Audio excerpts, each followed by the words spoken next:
बेटा Ohm's law के basis पे कल हमने रेजिस्टेंस को डिफाइन किया, ठीक है। एंड जब हमने ओम्स लॉ को प्रूव किया, then we got a expression for resistance in that proof, जिससे हमें ये पता चलता है कि रेजिस्टेंस को मैथमेटिकली कैसे एक्सप्रेस करना है। तो अगर हम रेजिस्टेंस अभी यहाँ बेटा स्पेसिफाई नहीं करना है हम बार बार, basically we will be talking about the resistance of a conductor, ठीक है। अगर कोई और मटेरियल होगा तो तब स्पेसिफाई कर देंगे कि ये उसका रेजिस्टेंस है। सो अनलेस हम स्पेसिफाई नहीं कर रहे तो हम किसी कंडक्टर के रेजिस्टेंस की बात कर रहे हैं। ये एक कंडक्टर है, मान लीजिए इसकी लेंथ है L, area of cross section A है। इसका जो रेजिस्टेंस है बेटा, रेजिस्टेंस का मतलब भी तभी है जब करंट फ्लो कर रही है, ऐसे कोई मतलब नहीं है रेजिस्टेंस का, ठीक है ना। अभी एक खाली कंडक्टर रख देंगे तो बोलेंगे इसका रेजिस्टेंस ज्यादा है, इसका रेजिस्टेंस कम है, but that is useless. Resistance का यूजफुलनेस तभी है जब करंट फ्लो कर रही है, जब पोटेंशियल डिफरेंस अप्लाई कर रहे हैं। So we started with this कि जो R है वो V/I होता है, and we ended up here कि R is equal to ml over NE² A tau, जिसको हमने बाद में लिख दिया था रो इंटू L/A, ठीक है। रो इज रेजिस्टिविटी और also called as the specific resistance. Now on the basis of these expressions we'll discuss the factors affecting the resistance. सारे फैक्टर्स नहीं दिखेंगे यहाँ आपको, but on the basis of these expressions, resistance V/I तो है ही according to Ohm's law, ठीक है, और ml/NE² A टाउ है। ये V/I की ही रेशो है किसी कंडक्टर के लिए, जिसमें mNE² टाउ को रेजिस्टिविटी और L/A हो गया उसके फिजिकल डायमेंशंस। बेटा जो रेजिस्टिविटी है वो डिपेंड करती है नेचर पे, मतलब कॉपर की रेजिस्टिविटी कुछ और होगी, एल्यूमिनियम की रेजिस्टिविटी कुछ और होगी, ठीक है। रेजिस्टिविटी नेचर पे डिपेंड करती है, resistivity is independent of physical dimensions. लेकिन जो रेजिस्टेंस है, resistance depends on nature and physical dimensions, मतलब लेंथ और area of cross section. Now one simple question is, क्या वोल्टेज बढ़ाने से रेजिस्टेंस बढ़ेगा? क्या रेजिस्टेंस ऑफ ए कंडक्टर जो है वो वोल्टेज का फंक्शन होता है? क्या करंट चेंज करने से रेजिस्टेंस चेंज होगा, या वोल्टेज चेंज करने से रेजिस्टेंस चेंज होगा? The answer is clear cut no. No, resistance is independent of this voltage and this current. एक कंडक्टर का रेजिस्टेंस अगर 10 ओम है तो बेटा उसके अक्रॉस 10 वोल्ट लगाओगे तब भी वो 10 ओम ही होगा, 20 वोल्ट लगाओगे तब भी वो 10 वोल्ट ही होगा, 10 ओम ही होगा। रेजिस्टेंस वोल्टेज और करंट पे डिपेंड नहीं करता है, ये याद रखना। Resistance is independent of V and I, but depends on number one, nature of material. We can justify कि कैसे नेचर पे डिपेंड करता है। मान लो हमारे पास दो वायर्स हैं, दो कंडक्टर हैं, दोनों की लेंथ भी बराबर है, दोनों का एरिया ऑफ क्रॉस सेक्शन भी बराबर है, ठीक है। फिजिकल डायमेंशंस दोनों के सेम है, एक कॉपर है एक एल्यूमिनियम है। अगर हम इन दोनों के अक्रॉस सेम वोल्टेज लगाएं तो करंट सेम नहीं फ्लो करेगी, क्योंकि दोनों का रेजिस्टेंस डिफरेंट है, बिकॉज दोनों की नेचर डिफरेंट है। तो पहली चीज रेजिस्टेंस जिस पे डिपेंड करता है वो है नेचर ऑफ द मटेरियल। दूसरा, it depends on the physical dimensions, मतलब it depends on length of conductor, it also depends on area of cross section. और बेटा एक फैक्टर और जो यहाँ आपको दिख तो नहीं रहा, हम उसको सेपरेटली डिस्कस करेंगे। सिंस मैं यहाँ फैक्टर्स लिख रहा हूँ तो मैं ये भी लिख देता हूँ कि वो चौथा फैक्टर कौन सा है जो यहाँ आपको नहीं दिख रहा है, वो है टेम्परेचर। तो these are the four things, these are the four parameters जिन पे रेजिस्टेंस डिपेंड कर रहा है as per this equation, these equations. It is independent of voltage and current. Voltage पे और करंट पे डिपेंड नहीं करता है, फिजिकल डायमेंशंस पे, मतलब नेचर पे, लेंथ पे डिपेंड करता है, ठीक है। लेकिन जो रेजिस्टिविटी है, resistivity depends on nature and temperature only. Resistivity जो है वो फिजिकल डायमेंशंस पे डिपेंड नहीं करती। हम एक पर्टिकुलर सिचुएशन आज डिस्कस करेंगे बेटा, ठीक है, उसके बेस उस पे बेस क्वेश्चंस करने वाले हैं। But keep this thing in mind कि resistivity is independent of temperature, independent of physical dimensions. Resistance तो डिपेंड करता है फिजिकल डायमेंशंस पे, बट किसी भी कंडक्टर की जो रेजिस्टिविटी है, resistivity is independent of physical dimensions. Resistivity physical dimensions पे डिपेंड नहीं करती, रेजिस्टिविटी लेंथ पे या एरिया ऑफ क्रॉस सेक्शन पे बिल्कुल भी डिपेंड नहीं करती है। ठीक है, let us discuss one particular situation जिसमें हम रेजिस्टेंस में चेंज देखेंगे, and this change will be basically in terms of the physical dimensions. Physical dimensions को चेंज करके रेजिस्टेंस कैसे चेंज होता है, एक पर्टिकुलर सिचुएशन है बहुत इंपॉर्टेंट, इसको बोलते हैं बेटा स्ट्रेचिंग और कंप्रेसिंग ए वायर। स्ट्रेचिंग और कंप्रेसिंग ए वायर। वायर मतलब कंडक्टर। जब भी हम किसी कंडक्टर को स्ट्रेच कर रहे हैं या किसी कंडक्टर को कंप्रेस कर रहे हैं तो उसके रेजिस्टेंस में क्या फर्क पड़ता है, उसका रेजिस्टेंस कैसे चेंज होता है।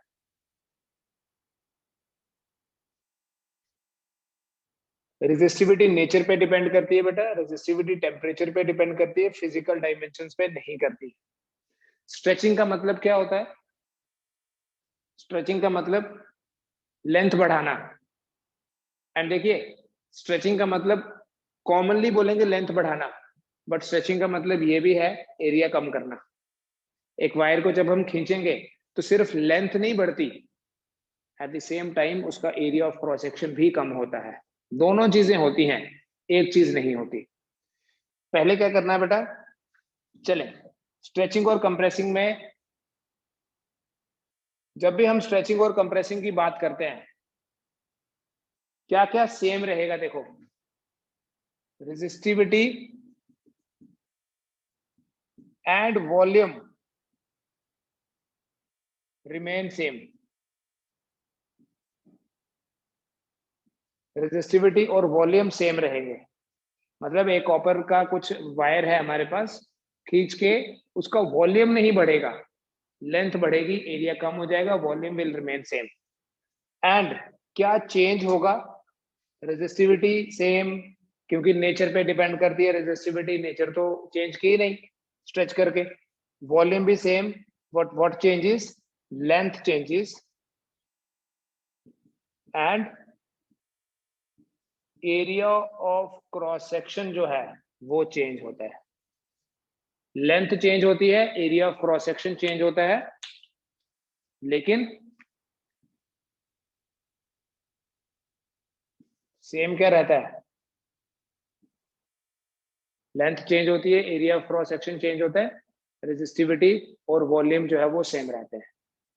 तो एक क्वेश्चन थोड़ा सा डिटेल में करते हैं, फिर मैं आपको इसके शॉर्टकट्स भी बताता हूँ कि इस तरह के क्वेश्चन हम करेंगे कैसे लेस देन 1 मिनट टाइम में।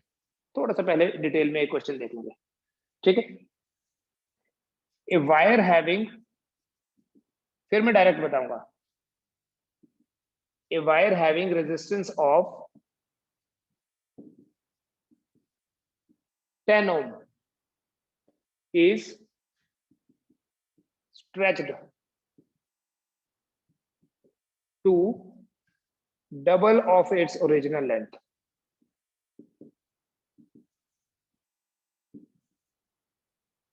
एक वायर का रेजिस्टेंस 10 ओम है और उसे स्ट्रेच करके उसकी लेंथ को डबल कर दिया। बेटा जब हम स्ट्रेच करके लेंथ को डबल कर देंगे, what will be its new resistance? The question is what will be its new resistance? Although ये क्वेश्चन आप सिर्फ पढ़ने में जितना टाइम लगाओगे बस वही टाइम है इसके सोल्यूशन के लिए भी, उतना टाइम नहीं, वही टाइम जितने टाइम में आप पढ़ोगे, जैसे ही खत्म होगा क्वेश्चन आपके पास आंसर इसका होता है। बट इस बार मैं आपको पहली बार आपको मैं ये थोड़ा डिटेल में समझाता हूँ कि बेसिक कॉन्सेप्ट है क्या, कि क्यों वो शॉर्टकट जो अभी हमने पढ़ना है वो एप्लीकेबल ही क्यों है। देखिए, या अगर आपको मान लो बोर्ड एग्जाम में भी आ गया तो आपको लिखना पड़ेगा। ठीक है, तो एक बार हम कर लेते हैं। तो ओरिजिनल रेजिस्टेंस या मैं बोलूंगा इनिशियल रेजिस्टेंस जो है, initial resistance is equal to rho into L by A. ठीक है ना, initial length is L, initially जो एरिया ऑफ क्रॉस सेक्शन है वो ए है, length L, area of cross section A. Now suppose कि फाइनल रेजिस्टेंस जो हमने फाइंड करना है इसका, वो फाइनल रेजिस्टेंस है R dash, it is equal to rho into L dash by A dash. Now see the question, यहां दिया है कि लेंथ जो है वो डबल कर दी, मतलब ये दिया है कि एल डैश जो है that is twice of the original length. हमने लेंथ को डबल किया है, इट इज गिवन। बेटा लेंथ को डबल करेंगे तो एरिया थोड़ी ना सेम रहेगा। यहां लॉजिक देखो क्या है, सिंस वॉल्यूम रिमेन्स कांस्टेंट,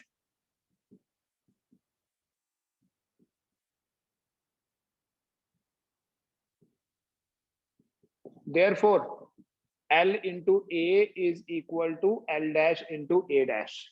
बेटा पहले लेंथ L थी, area of cross section A था, हमने स्ट्रेच कर दिया, लेंथ हो गई L dash, area of cross section हो गया A डैश, है ना। वायर की लेंथ बढ़ेगी तो ऑब्वियसली उसका जो एरिया ऑफ क्रॉस सेक्शन है वो तो कम हो जाएगा, सो वायर पतली और लंबी हो जाएगी, ऐसे बोलेंगे। सो ए डैश हम फाइंड कर सकते हैं यहां से, L into A by L dash. So ये बनेगा L into A divided by L dash, given है बेटा 2L, L cancel, A by 2 आ गया। ए डैश कितना आ गया, A dash comes equal to A by 2। अभी आगे देखो, ए डैश तो ए बाई 2 आ गया, एल डैश गिवन था 2L के बराबर। अब देखो आर डैश कितना हो जाएगा फिर, therefore R dash is equal to rho into L dash की जगह क्या लिख लूं, गिवन है लेंथ डबल करी 2L, एरिया हाफ हुआ so it is a by 2, so it is equal to 4 into rho into L by A. बेटा ये रो इंटू एल बाई जो है ये तो इनिशियल रेजिस्टेंस था, so we write it as 4R, तो R डैश आ गया 4 इंटू R, तो गिवन था 10, so your answer is R dash is equal to 40 ohm. तो जब हमने लेंथ डबल की, रेजिस्टेंस एक्चुअली 4 टाइम्स हो गया, जो पहले कितना था 10 ओम था, अभी 10 इंटू 4 टाइम्स, 10 इंटू 4 मतलब 40 टाइम्स, 40 हो गया, 4 टाइम्स हो गया। डायरेक्ट कर सकते थे बेटा इस तरह के क्वेश्चंस को। क्या करते हैं, समझ में आ गया ना, ये डेरिवेशन समझ में आ गया कैसे किया। लेंथ बढ़ेगी, जितने फैक्टर से लेंथ बढ़ेगी उतने ही फैक्टर से एरिया भी कम हो जाएगा। मैं एक और करवा देता हूँ आपको, परसेंटेज वाला करवाता हूँ, फिर सबके शॉर्टकट्स एक साथ ही करवाता हूँ। ठीक है, वन मोर, उससे एक चीज वेरीफाई हो जाएगी आज।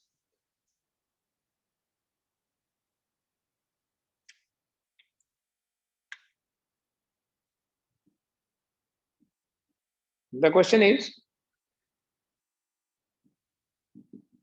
a wire having resistance of, ये छोड़ दीजिए इसके रेजिस्टेंस को,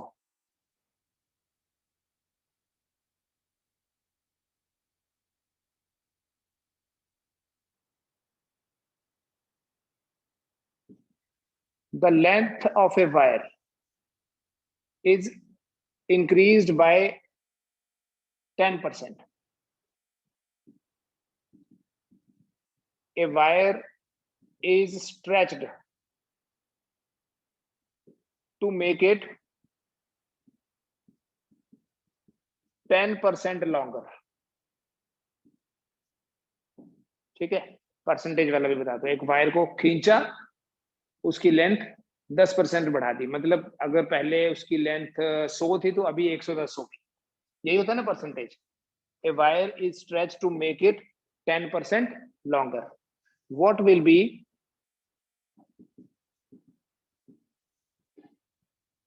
the percentage increase in its resistance. What will be the percentage increase in its resistance? अगर हम एक वायर को खींच के उसकी लेंथ को 10% बढ़ा देते हैं तो उसके रेजिस्टेंस में कितने परसेंट इंक्रीज होगा? What will be the percentage increase in its resistance? ठीक है, चलिए इसको भी मैं पूरा डिटेल में करता हूं पहले, फिर एक ही स्टेप में देखना सारे क्वेश्चंस होंगे। मान लेते हैं ओरिजिनल लेंथ है वायर की L, original area of cross section है A, ठीक है, डायग्राम से ही समझ लो। पहले इसकी लेंथ L है, area of cross section A, resistivity change नहीं होती है बेटा, तो इनिशियल रेजिस्टेंस क्या है?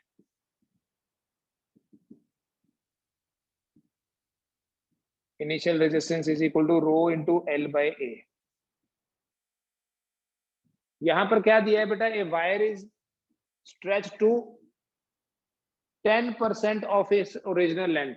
इट इज गिवन कि L dash is equal to L plus 10% of L। तो अभी इसका जो फाइनल रेजिस्टेंस है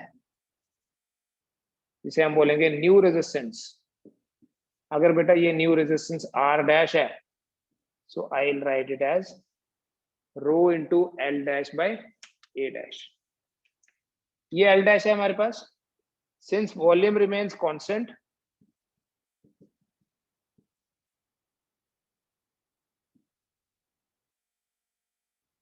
therefore देखना L dash A dash is equal to LA, which means A dash equal to LA by L dash।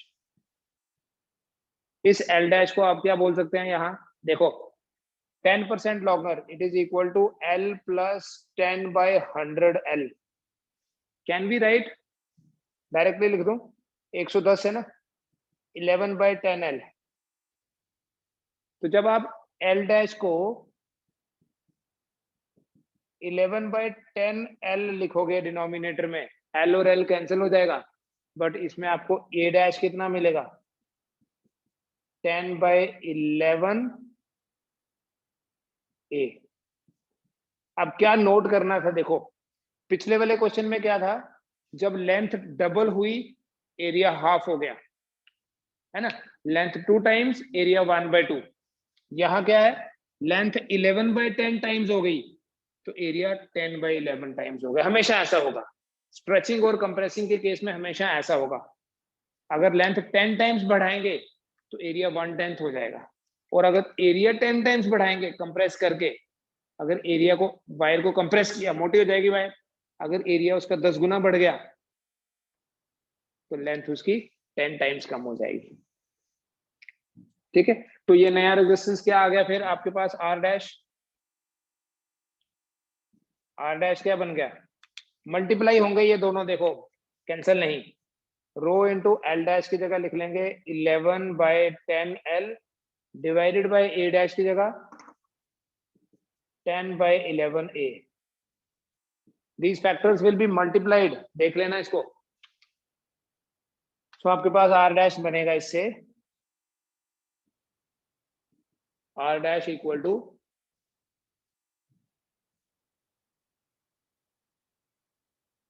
11 into 11, 10 into 10 rho L by A, R dash आ जाएगा 121 by 100 R। R dash equal to 121 by 100 R।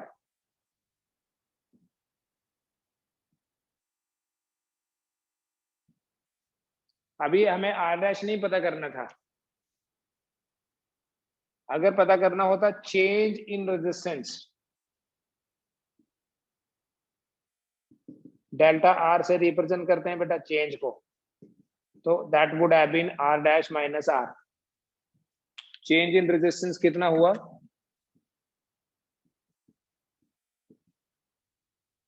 121। It is actually 0.21, करके देख लो आप, delta R कितना आएगा? ये 1.21 है बेटा, तो 1.21 माइनस आर क्या हुआ, 0.21 आर। अगर आपको ये देखना होता what is fractional increase change, यहां तो इंक्रीज हो रहा है ना रेजिस्टेंस, तो इंक्रीज बोल सकते हैं। अगर फ्रैक्शनल इंक्रीज पता करना है तो fractional increase in resistance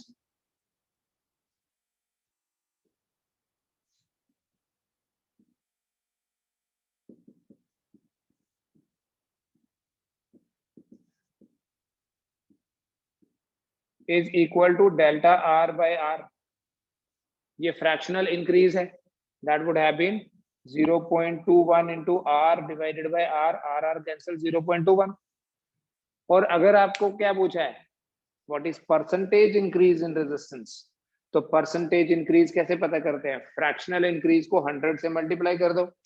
direct बेटा वन लाइन आंसर सब भी था इसका, वो भी बताऊंगा अभी। Percentage increase in R is equal to 0, नहीं तो ऐसे लिखू, in R is equal to delta R by R into 100%, so that's equal to delta r by r 0.21 है, the answer is 21%. fractional increase in resistance is 21%. तो जब भी हम किसी वायर को स्ट्रेच करते हैं, उसकी लेंथ को 10% इंक्रीज कर दिया, तो उसका जो रेजिस्टेंस है वो 21% इंक्रीज हो जाएगा। लेंथ अगर 10% बढ़ी तो रेजिस्टेंस 21% बढ़ जाएगा। ठीक है, इसको देखिए,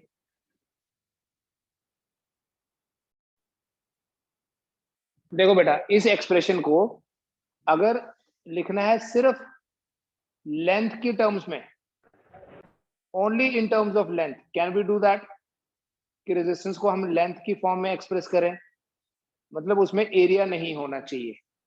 नहीं तो हमें क्या करना पड़ रहा है, अगर हमें लेंथ में इंक्रीज दिया है तो हमें एरिया में डिक्रीज पता करना पड़ता है। So can we avoid that, yes we can. देखना ये जो एक्सप्रेशन है, अगर इस एक्सप्रेशन को सिर्फ लेंथ की टर्म्स में लिखना है, इन terms of length only, in terms of length अगर लिखना है तो स्टार्ट तो ऐसे ही करूंगा, रो इंटू एल बाई ए। बेटा इसको मल्टीप्लाई कर लूंगा मैं लेंथ से और डिवाइड भी करूंगा लेंथ से, ठीक है, कोई फर्क नहीं पड़ेगा, एल से मल्टीप्लाई किया एल से डिवाइड किया। But what will happen because of this, इसको लिख सकते हैं रो डिवाइडेड बाय वॉल्यूम, या ए इंटू एल लिख लेते हो एक बार, और ऊपर आ गया एल स्क्वायर, कैंसिल मत करना। ए इंटू एल जो है वो वॉल्यूम होता है, so I will write rho divided by volume, volume के लिए मैं वी नहीं यूज करूंगा, वी तो वोल्टेज है यहाँ, इंटू एल स्क्वायर। तो ये आपके पास रेजिस्टेंस का एक्सप्रेशन आ गया इन terms of resistivity and volume, end of course length तो है ही है। अब जब वायर को हम स्ट्रेच करते हैं या कंप्रेस करते हैं, स्ट्रेचिंग और कंप्रेसिंग में आपको क्या बताया कि रेजिस्टिविटी और वॉल्यूम कांस्टेंट रहते हैं, सो रो डिवाइडेड बाय वॉल्यूम जो है वो कांस्टेंट है।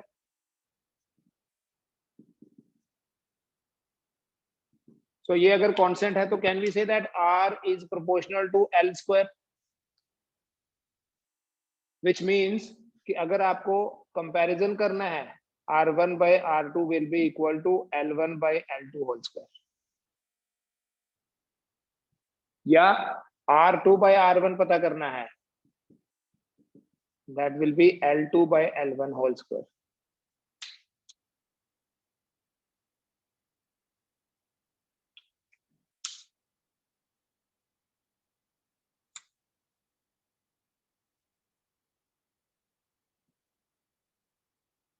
ठीक है, लेंथ की टर्म्स में R is proportional to L square, इसलिए देखो पहला क्वेश्चन डायरेक्टली कैसे होता है, लेंथ डबल तो रेजिस्टेंस 2 का स्क्वायर, लेंथ डबल देखो नहीं तो यहां देखो 2L divided by L 4, length triple resistance 9 times. अगर स्ट्रेच करके, अगर हम किसी, ये सारे जो एनालिसिस हम कर रहे हैं ये स्ट्रेचिंग और कंप्रेसिंग के लिए है। और बेटा अगर इसी एक्सप्रेशन को इन टर्म्स ऑफ एरिया देखना है,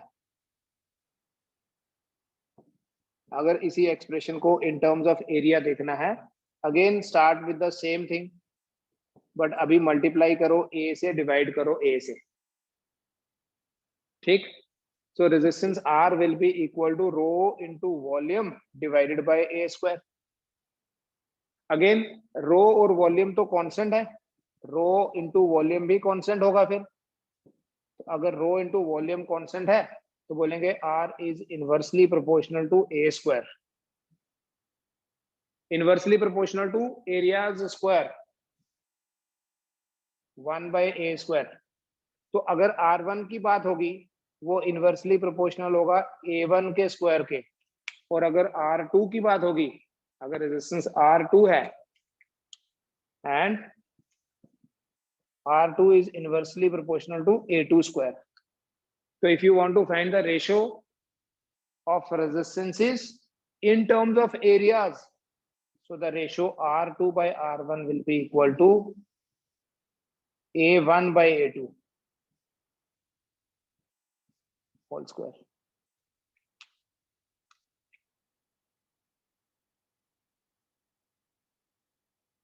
R2 by R1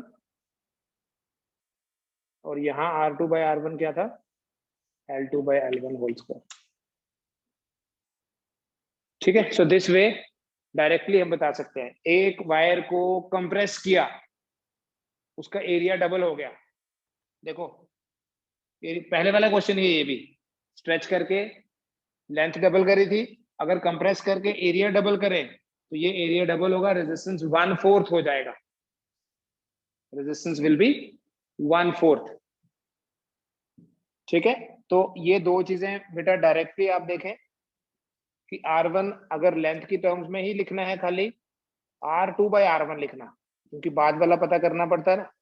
R2 by R1 is equal to L1 by L2 whole square and is also equal to, उल्टा लिख दिया, L2 by L1। R2 by R1 is L2 by L1 and A1 by A2 whole square। अगर कभी आपको radius की terms में लिखना है, स्मॉल r रेडियस होता है, तो आप इसी को लिख सकते हो बेटा, R1 square R2 square. Actually radius क्या होता है, पाई r square. Most of the time आपकी जो वायर है वो सर्कुलर क्रॉस सेक्शन होगा उसका, तो ये रेडियस अगर r है तो एरिया क्या हुआ, पाई r स्क्वायर।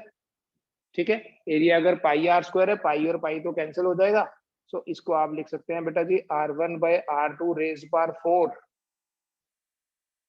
एक वायर को स्ट्रेच किया इन सच ए वे कि वो इतनी लंबी हो गई कि उसका रेडियस हाफ हो गया। खींचने से क्या होता है, वायर पतली होती है, एरिया नहीं हाफ हुआ, रेडियस हाफ हुआ। तो जब यहां पर आप डालोगे हाफ हो गया, दिस विल बिकम 16 टाइम्स। लिख लूं, ठीक है, आप देखो आपको समझ में आता है नहीं। Direct A wire is stretched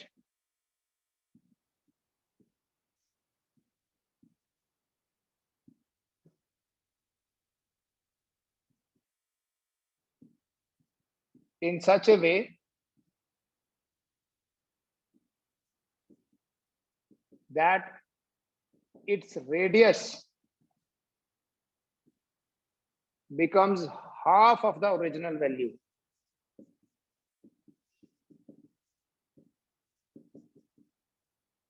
Then its resistance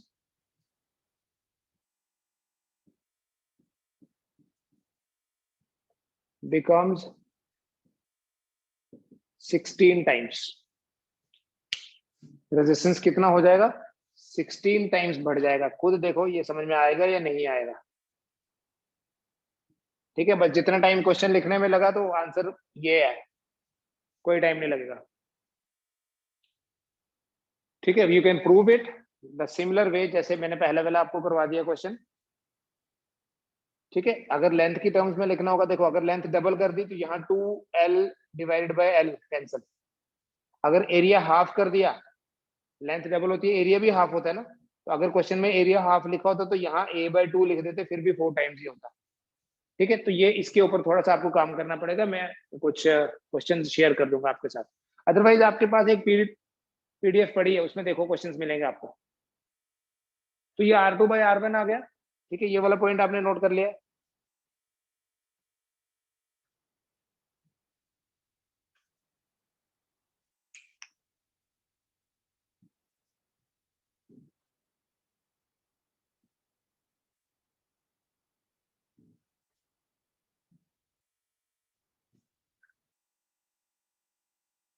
A wire is stretched, a wire of resistance R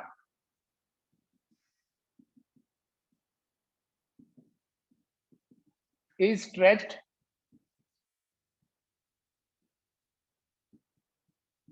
to n times of its original length.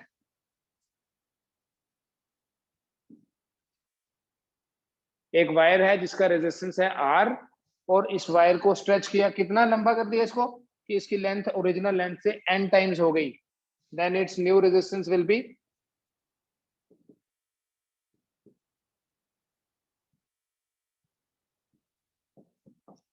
कितना होगा? Its new resistance will be, सोचो, ये तो पिछले साल नीट में आया हुआ क्वेश्चन था same.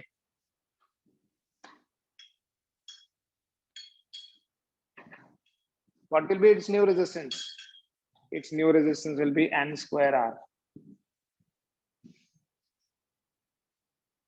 Length double, resistance 4 times. Length triple 9 times. अगर लेंथ को स्ट्रेच करके, ये वर्ड इंपॉर्टेंट है, ऐसे नहीं कि एक वायर के आगे, ऐसे भी हो सकता है, देखो एक वायर का रेजिस्टेंस R है, उसके आगे उतनी ही लंबी उसी मटेरियल की एक और वायर जोड़ दी, सेम एरिया, तो अब रेजिस्टेंस कितना होगा? ये स्ट्रेचिंग नहीं है बेटा, ये सिर्फ लेंथ को इंक्रीज किया है। तो अगर लेंथ डबल तो रेजिस्टेंस डबल, लेकिन अगर स्ट्रेच करके लेंथ डबल हुई तो वो सिर्फ लेंथ नहीं, एरिया भी हाफ हुआ है। सिर्फ लेंथ डबल नहीं हुई, एरिया भी हाफ हुआ है, ठीक है। इसलिए लेंथ डबल होने से तो रेजिस्टेंस डबल हुआ, बट एरिया हाफ होने से भी रेजिस्टेंस डबल हुआ, और दोनों फैक्टर्स मल्टीप्लाई हुए हैं, दैट इज बाय 4 टाइम्स आता है, ठीक है। ये समझ में आ गया शॉर्टकट डायरेक्टली। परसेंटेज वाले कैसे करने हैं, देखो परसेंटेज वाले तो और कम टाइम लगता है, बस आपको एक लॉजिक समझना। बेटा जब हम वायर को स्ट्रेच कर रहे हैं या कंप्रेस कर रहे हैं, अगर तो लेंथ की टर्म्स में लिखना है, वो तो डिपेंड करता है आपको क्वेश्चन में कैसे पूछा है। इन टर्म्स ऑफ लेंथ हम बोलेंगे R is directly proportional to L square. Again keep in mind, stretching की बात कर रहे हैं, कंप्रेसिंग की बात कर रहे हैं। इन टर्म्स ऑफ लेंथ R जो है वो डायरेक्टली प्रोपोर्शनल है L स्क्वायर के, and in terms of area of cross section R जो होता है वो इनवर्सली प्रोपोर्शनल होता है A स्क्वायर के, ठीक है। लेंथ बढ़ेगी तो रेजिस्टेंस बढ़ेगा, एरिया बढ़ेगा तो रेजिस्टेंस कम होगा, ठीक है। परसेंटेज वाले क्वेश्चन करने कैसे हैं, देखो क्वेश्चन ही सेम क्वेश्चन है, एक वायर की लेंथ को बढ़ा दिया 10% स्ट्रेच करके, तो रेजिस्टेंस कितने परसेंट बढ़ेगा? बेटा रेजिस्टेंस उतने परसेंट बढ़ेगा, ध्यान से सुनना, एक ही बार ही करना है ये बस। रेजिस्टेंस उतने परसेंट बढ़ेगा जितने परसेंट L स्क्वायर बढ़ा। क्या बोला मैंने? रेजिस्टेंस किसके ऊपर डिपेंड करता है? रेजिस्टेंस L स्क्वायर के डायरेक्टली प्रोपोर्शनल है। क्वेश्चन में दिया है कि लेंथ बढ़ गई 10%, तो लेंथ का स्क्वायर कितने परसेंट बढ़ा वो फाइंड कर लो, इजी है। लेंथ का स्क्वायर कितने परसेंट बढ़ेगा? जितने परसेंट लेंथ का स्क्वायर बढ़ेगा वही रेजिस्टेंस में चेंज है, वही रेजिस्टेंस में इंक्रीज है। लेंथ का स्क्वायर कैसे पता करेंगे? मैं शॉर्टकट बताऊंगा यहाँ आपको ना, फुल तो देख लिया आपने सोल्यूशन। लेंथ 10% बढ़ गई, मतलब अगर बेटा जब भी परसेंटेज वाला कोई क्वेश्चन आता है या परसेंटेज वर्ड भी माइंड में आता है ना, the first picture that comes in mind is 100। जो फर्स्ट नंबर दिमाग में आता है वो 100 है। परसेंट का मतलब क्या है? पर 100। तो हम ऐसे एज्यूम कर लेंगे कि पहले लेंथ 100 थी, अभी 110 हो गई, बिकॉज 10% बढ़ रहा है, तो 100 के साथ इजी होता है करना। 10% of 100 is 10, 5% of 100 is 5, 20% of 100 is 20, है ना। अगर मैं आपको बोलूं 10% ऑफ 28 निकालो, वो तो कैलकुलेट करना पड़ेगा, लेकिन 10/100 इंटू 28 यहां नहीं। लेंथ को आप मान लीजिए 100 है पहले, 10% बढ़ गई 110 हो गई। 100 से 110 होना या 10 से 11 होना एक ही बात है ना, रेशो सेम है, डिफरेंस नहीं, रेशो सेम है। 10% बढ़ी 100 to 110 और 10 to 11, it's one and the same thing. बेटा लेंथ 10 से 11 हो गई, लेंथ का स्क्वायर अगर आप करोगे तो 10 का स्क्वायर, 11 का स्क्वायर, ये जो लेंथ का स्क्वायर है यही तो रेजिस्टेंस को रिप्रेजेंट कर रहा है।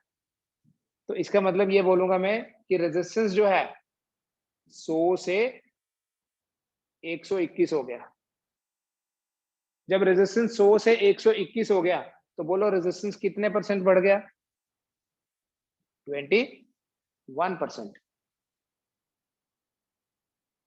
अगर किसी वायर को हम स्ट्रेच कर रहे हैं, उसकी लेंथ बढ़ा रहे हैं 10% स्ट्रेच करके, तो उसका रेजिस्टेंस 21% बढ़ता है। अगर हम किसी वायर को स्ट्रेच कर रहे हैं, आप देखना बेटा परसेंटेज में क्यों हर बार आपके पास सेम नहीं आएगा आंसर। ये तो पहले भी किया था। मैं दो चीजें करूंगा, एक वायर को स्ट्रेच किया, उसकी लेंथ कर दी इंक्रीज 20%, तो रेजिस्टेंस कितने परसेंट इंक्रीज होगा? सोचो, रेजिस्टेंस कितने परसेंट इंक्रीज होगा? लेंथ 100 से 120 हो गई, आवाज आ रही है या नहीं? 100 से 120 हो गई, हो गया ना 20% increase. Length increases by 20%, it increases from 100 to 120। तो जो लेंथ 100 से 120 हुई, उसको ये भी बोल सकते हैं कि ये 10 से 12 हुई। बेटा अगर लेंथ 10 से 12 हो गई है, यस हनान 44%। 3 बार क्यों लिख रहे हो आंसर? लेंथ का जो स्क्वायर है वो हो जाएगा 10 स्क्वायर 100, 12 स्क्वायर 144। तो लेंथ का स्क्वायर कितना हो गया? 44% इंक्रीज। तो लेंथ का स्क्वायर नहीं, सॉरी रेजिस्टेंस। लेकिन अगर हम किसी वायर को कंप्रेस करें, सोचना, अगर हम किसी वायर को कंप्रेस करें ताकि उसकी लेंथ 20% कम हो जाए, तो अब ये नहीं बोलना लेंथ 10% बढ़ाई थी तो रेजिस्टेंस 44% बढ़ा। लेंथ 20% लेंथ को 20% कम कर दिया कंप्रेस करके, तो अब रेजिस्टेंस 44% नहीं आएगा। देखना आपका आंसर परसेंटेज में सेम नहीं आएगा। लेंथ 20% कम हो गई, शेष बोलो अब 44 हो गया पिछले वाला। लेंथ 20% कम हो गई तो मतलब लेंथ 100 से कितनी हो गई? 20% कम मतलब 80। लेंथ 10 से 8 हो गई, एक ही बात है। तो लेंथ का स्क्वायर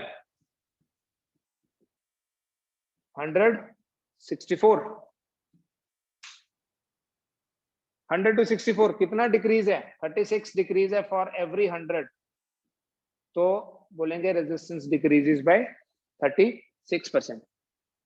जब लेंथ 20% इंक्रीज हुई, रेजिस्टेंस 44% इंक्रीज हुआ। Length 20% decrease, resistance 36% decrease. This is how we calculate the percentage increase. Area के लिए भी कर सकते हैं, एरिया के इनवर्सली प्रोपोर्शनल है।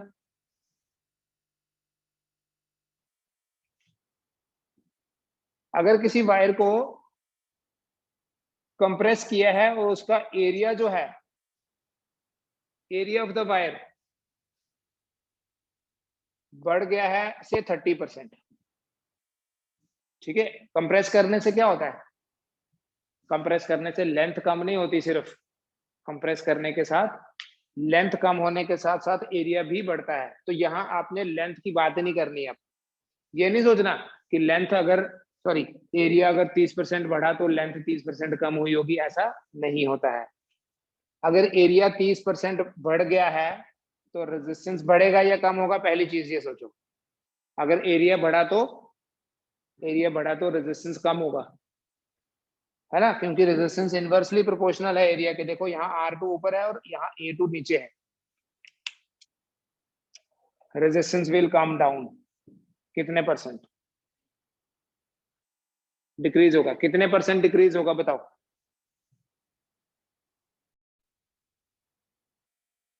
1/69 नहीं बेटा, सुनो, रेजिस्टेंस इनवर्सली प्रोपोर्शनल होता है, इसलिए क्वेश्चन दे रहा हूं। रेजिस्टेंस इनवर्सली प्रोपोर्शनल है A स्क्वायर के। कब? जब हम वायर को स्ट्रेच या कंप्रेस करते हैं तब। ऐसे भी तो बोल सकते हैं कि रेजिस्टेंस डायरेक्टली प्रोपोर्शनल है ए रेज पर -2 के। ये नेगेटिव का मतलब बस एक ही है, यहाँ जो लिखा हुआ है कि अगर एरिया बढ़ेगा तो रेजिस्टेंस कम होगा। अगर पावर नेगेटिव है तो उसी के बेसिस पे ये बोला, या डिनोमिनेटर है या इनवर्सली प्रोपोर्शनल है, कैसे भी सोचो। जब आपने परसेंटेज चेंज देखना है तो फिर ये माइनस का कोई रोल नहीं है, ये चाहे ऊपर हो चाहे नीचे, आपने क्या करना है, देखो एरिया 100 से 130 हो गया, ठीक है, एरिया 100 से 130 हो गया, तो एरिया बोलेंगे 10 से 13 हो गया, तो एरिया का स्क्वायर 100 to 169। तो एरिया का स्क्वायर बढ़ रहा है, लेकिन रेजिस्टेंस एरिया के स्क्वायर के थोड़ी प्रोपोर्शनल है, -2 के प्रोपोर्शनल है, तो उसी को बोलते हैं डिक्रीज। वो इंक्रीज की जगह डिक्रीज बोल देंगे आप, तो बोलेंगे एरिया तो इतना बड़ा, एरिया का स्क्वायर, लेकिन रेजिस्टेंस कितना कम हुआ। देखो ये इंक्रीज है, और यही जो माइनस था उसको कैसे एब्जॉर्ब कर लेंगे, इसको डिक्रीज बोल के, it will decrease by 69%। Decrease by 1/69% नहीं, 69%। अगर आपको याद होगा 11 में जब हम एरर्स की बात करते हैं तो पावर नेगेटिव हो या पॉजिटिव हो, एरर सेम होता है, ठीक है। एरिया भी हो गया, लेंथ भी हो गया, रेडियस तो पहले ही बता दिया था। उसके बाद देखिए, sometimes the question is very direct question. A wire is stretched,